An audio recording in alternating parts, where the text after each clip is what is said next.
I love what I do. Having been part of sports, sport was the biggest influence to me to have success in my life. Okay, I tell the kids that without basketball, I wouldn't be where I'm at.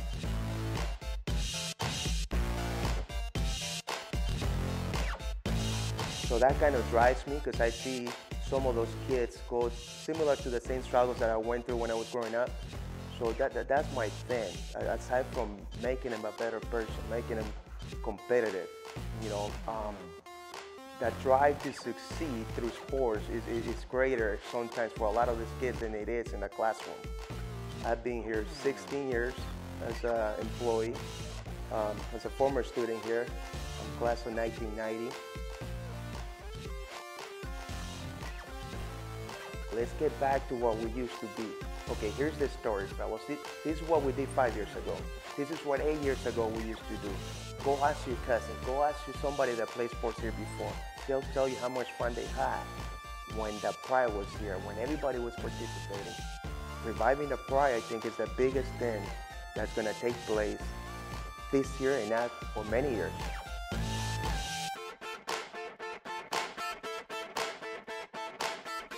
Kids are still looking back to the late 80s when when they won the championship here, and there's a sense of pride, and that pride is still here.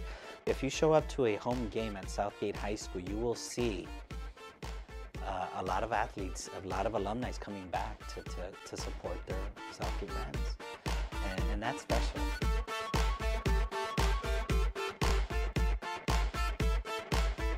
This school has been here since the 1930s. They were known as the Ramblers, and this has always been the heart of the city, and it continues to be the heart of the city.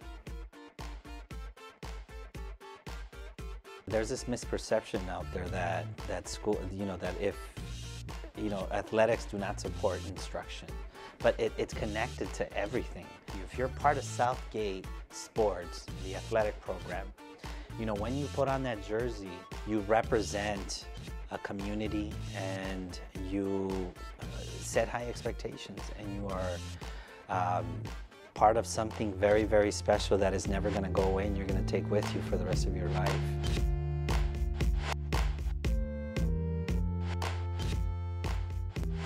I think they're grabbing the concept of what it means to have the support of Nike and all these people around them now. Because before it was something just me telling them. Now I think they're starting to believe, like, hey, you know what? We could do this. I've seen it before, and I know that it's here. And I think we got the type of kids right now that could lead us to do that, and they want to do it. They want to compete, they want to succeed. To tell you the truth, that I think it's gonna grow to something very, very beautiful and very powerful. And this is just the beginning.